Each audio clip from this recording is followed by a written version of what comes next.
भाभी, ये क्या हो रहा है? आप कैसे भैया को दूसरी शादी करने की इजाज़त दे सकती हैं? वो भी उस औरत से। हांफते हुए प्रहलाद अपनी सारी बातें अपनी भाभी पूजा से कह देता है। पूजा रूंधे गले से, क्या हुआ प्रहलाद? किस औरत की बातें कर रहे हो प्रहलाद? आपको कुछ भी नहीं पता। पूजा अपने आंसू पोंछते हुए धीमी आवाज में, तेरे भैया पुनर्विवाह कर रहे हैं, इसका तो मुझे पता है, पर किससे कर रहे हैं ये नहीं।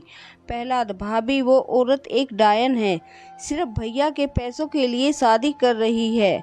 वो कभी उन्हें या उनके परिवार को खुश नहीं रहने देगी, मैं जानता हूँ उसे। प्लीज आप मेरे साथ चलिए और किसी भी तरह से इस शादी को रुकवाइए। ये मुझे नहीं पता आप लोगों के बीच क्या हुआ है, वो कोई भी कारण हो, पर ये औरत आपके परिवार का हिस्सा नहीं हो सकती। भाभी, आपको मेरे साथ चलना ही होगा। पूजा, पर मैं उन्हें कैसे रोक सकती हूँ? सारी तैयारियां हो चुकी हैं, अब तो शायद फेरे भी शुरू हो गए हो। किस आधार पर मैं उन्हें कहूँ कि वो उस औरत से शादी न करे? फिर मन में बुदबुदाते हुए, और शायद मैं किस अधिकार से भी। प्रहलाद, आप तो चलो, बस उन्हें क्या कहना है वो मेरी जिम्मेदारी है। आप तो बस मेरी हाँ में हाँ मिला देना, जिससे उनका विश्वास पक्का हो जाए। वो औरत और उसका परिवार सब क्रिमिनल और ठग हैं, उन्हें मैं आज एक्सपोज करके ही रहूँगा। पूजा, ठीक है, मैं चलती हूँ।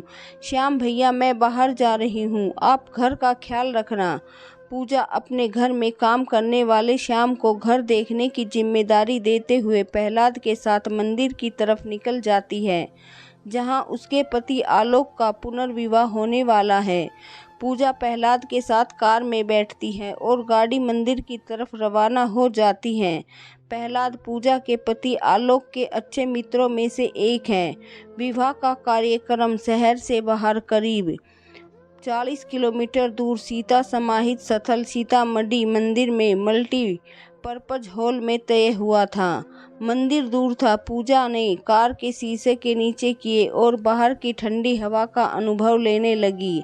आज वो काफ़ी दिनों बाद घर से बाहर निकली थी। ठंडी हवा के झोंके के साथ पूजा अपने पुराने दिनों में खो गई।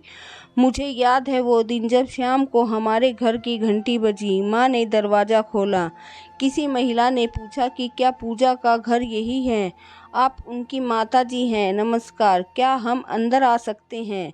मैंने अपने कमरे में बैठे बैठे ही आवाज़ दी। माँ, कौन आया है? कोई जवाब नहीं आया। थोड़ी देर बाद ठाकों की आवाज़ मेरे कानों में सुनाई दी। जब मैं बैठक में पहुंची तो एकदम से मेरे चेहरे पर हवाइयाँ सी उड़ गई। आलोक, वो भी अपने माता पिता के साथ अचानक, बिना बताए। माँ मुझे कहा कि वो अंदर जाकर कपड़े बदल कर आए। वो तो आलोक की माँ ने मना कर दिया। उन्होंने मुझे पास बिठाया और सर पर हाथ फेरा। बहुत देर तक बातें चलती रही। आलोक ने मेरी माँ से हम दोनों को अकेले में मिलने की अनुमति मांगी। आलोक और मैं छत पर आ गए। पूजा, आलोक, तुम एकदम से कैसे सीधे घर, बिना कुछ बताए?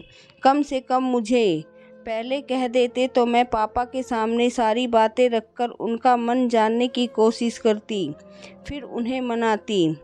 आज ऐसे अचानक तुम्हारे आ जाने से मुझे बहुत शर्मिंदगी महसूस हो रही है। क्या कहेंगे वो? आलोक, मुझे 20वीं रैंक मिली है। मेरा सिलेक्शन टेचरी ऑफिसर के पद पर हुआ है। मैंने खुद से वादा किया था जिस दिन मैं काबिल बना सबसे पहले तुम्हारा हाथ मांगने तुम्हारे घर आऊँगा। बस उसी सपने को पूरा करने के लिए मैं आज यहाँ हूँ। माँ और पापा को मैं बड़ी मुश्किल से मना पाया हूँ, लेकिन अब तो तुमसे मिलकर खुश नज़र आ रहे हैं। क्या तुम इस रिश्ते से खुश नहीं? पूजा, बहुत खुश हूँ आलोक, ये सपने में सच होने जैसा है, बस सबको फेस करने की हिम्मत नहीं है। आलोक ने मुझे सीने से लगा लिया। उसने मुझे इतनी मजबूती से पकड़ा था जो उसकी खुशी बता रहा था। थोड़ी देर के लिए मैं भी उसके सीने से लग कर खो गई थी, लेकिन एक खांसी की आवाज़ ने हम दोनों को दूर कर दिया। हम दोनों ही शर्मा कर दूर हो गए। माँ जो आ गई थी, उन्होंने कहा कि वो बेहद खुश हैं। उन्होंने ये भी कहा था कि हम दोनों बहुत भाग्यशाली हो जो हमें अपना प्यार मिला। वो भी इतनी आसानी से। वो आलोक के माता पिता की सादगी से बेहद प्रभावित हुई और खुद को भी उन्होंने भाग्यशाली कहा कि ऐसे रिश्तेदार उन्हें मिले। ऐसा तो उन्होंने सिर्फ कल्पना ही की थी। और फिर वो भी दिन आ गया जब हम परिणय सूत्र में बंध गए। शादी 2 साल बीत गए। अब घर वालों की तरफ से हम दोनों को ही ये इशारा कई बार किया जा चुका था कि अब खुशखबरी देने का वक्त आ चुका है और ज़्यादा समय देने की ज़रूरत नहीं है। घर वालों की खुशी को सर आंखों में मानते हुए हम दोनों ने प्रयास करने शुरू किए, लेकिन समय बढ़ता गया। डॉक्टर्स को कंसल्ट किया, उपचार हुआ, पर कोई खास नतीजा नहीं निकला। एक दिन डॉक्टर ने बताया कि मैंने गर्भ धारण किया है और ये बेहद खुशी की बात है। उस दिन हम सभी खुश थे। धीरे धीरे समय बीतता गया। तीसरे महीने चेक करने के बाद डॉक्टर ने कहा कि बच्चे की धड़कन नहीं आई, अबॉर्शन करवाना पड़ेगा। हम लोग बेहद मायूस हुए। समय के साथ हमने दूसरा प्रयास किया। तीसरे महीने के चेकअप में नतीजे संतोषजनक रहे। हमने अपने बच्चे का नाम सोच लिया था। उसकी किक भी महसूस होती थी। मैं उसे घंटों बातें करती थी। सोचा था जिंदगी में खुशियां आने वाली हैं। लेकिन अचानक एक दिन रात में तेज दर्द हुआ। हम लोग हॉस्पिटल पहुंचे। मुझे इमरजेंसी वार्ड में भर्ती किया गया। डॉक्टर ने बताया कि गर्भपात करना पड़ेगा। इस घटना ने मुझे बहुत परेशान किया। समय बीता। हमारे तीसरे प्रयास में भी हम निराश ही हुए, वो भी आखिरी पलों में जब हम ज़्यादा उम्मीदें लगा बैठे थे। मैं बहुत निराश हो चुकी थी और शायद उससे ज़्यादा ससुराल वाले भी। पड़ोसियों और रिश्तेदारों ने माँ को इतना परेशान कर दिया था कि उनकी चिंता साफ दिखाई देती थी।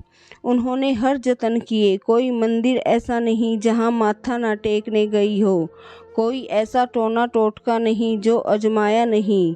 इस तरह के प्रयोग किए, भले वो निरर्थक लगे या उपहास करना कारण बने। लोगों के IVF के लिए सलाह दी। आलोक ने छुट्टियां ली और हम लोग लखनऊ चले गए। यहाँ एक प्रसिद्ध IVF सेंटर में इलाज चला। सभी क्रोमोसोमल असमानताओं के कारण गर्भपात तो कहीं पॉलीसिस्टिक ओवरी सिंड्रोम की वजह से। अब आलोक भी मेरी शारीरिक दशा को देखकर कोई प्रयोग नहीं करना चाहता था। उसने कहा कि उसके लिए फ़िलहाल मैं ही महत्वपूर्ण हूँ। जो हुआ ही नहीं, उसके लिए जो मेरे पास है मैं उसे खो दूँ। ये कहाँ की समझदारी है। हम लोगों को अब उम्मीद छोड़ देनी चाहिए और अब घर पर भी सबको यह देना चाहिए कि अब ऐसे ही रहना। नीति में लिखा है सबको सब कुछ मिले या ज़रूरी नहीं। लेकिन यह कहने में जितना आसान लग रहा था वैसा था नहीं। सबको हम लोगों से बहुत उम्मीदें थी। घर में एक बच्चे की किलकारियाँ और सबका उसमें व्यस्त रहना सबका सपना था।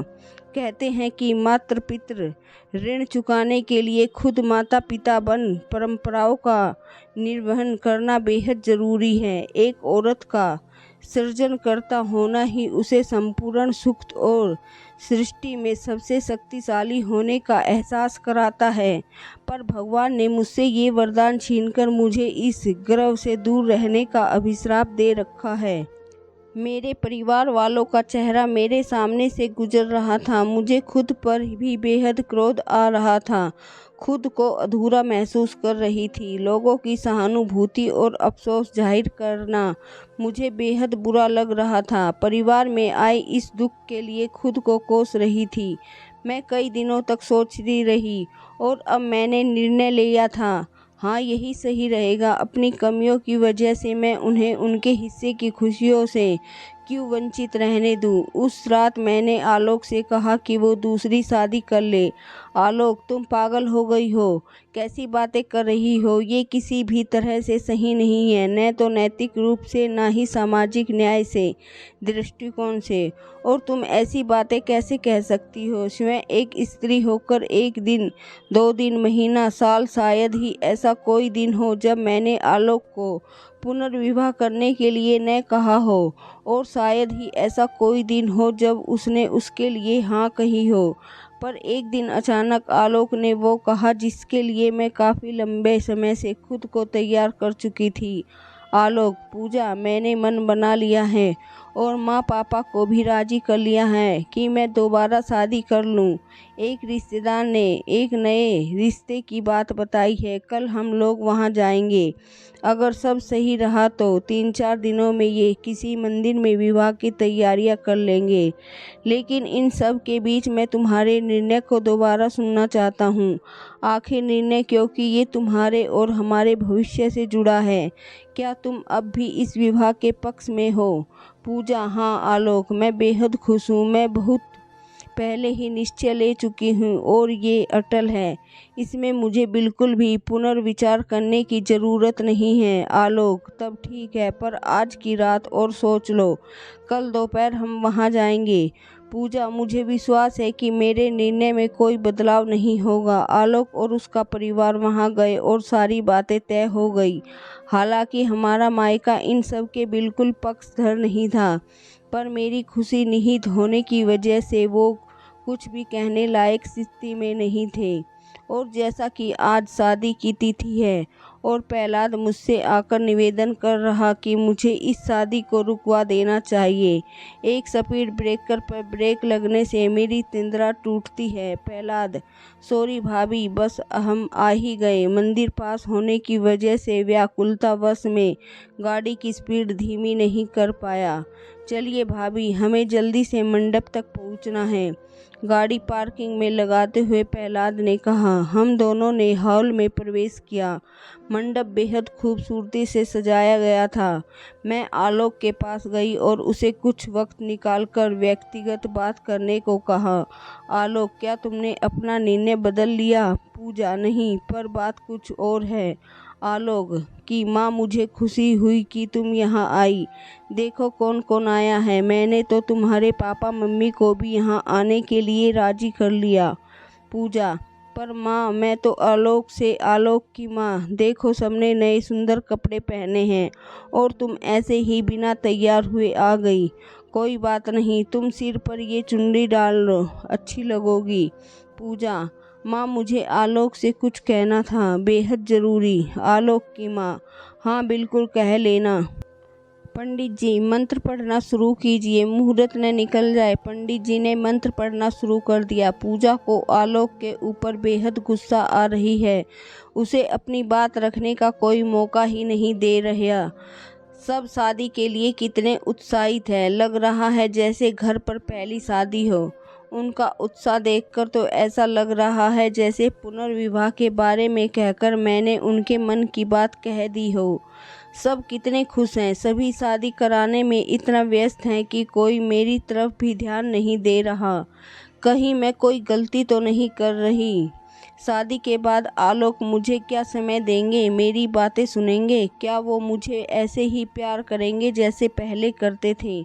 अचानक पंडित जी की आवाज़ आई, कन्या को बुलाइए। मैं अपने ख्यालों की दुनिया में बाहर आई और मेरी निगाहें उस औरत को ढूंढने लगी जिससे आलोक पुनर्विवाह करने वाले हैं।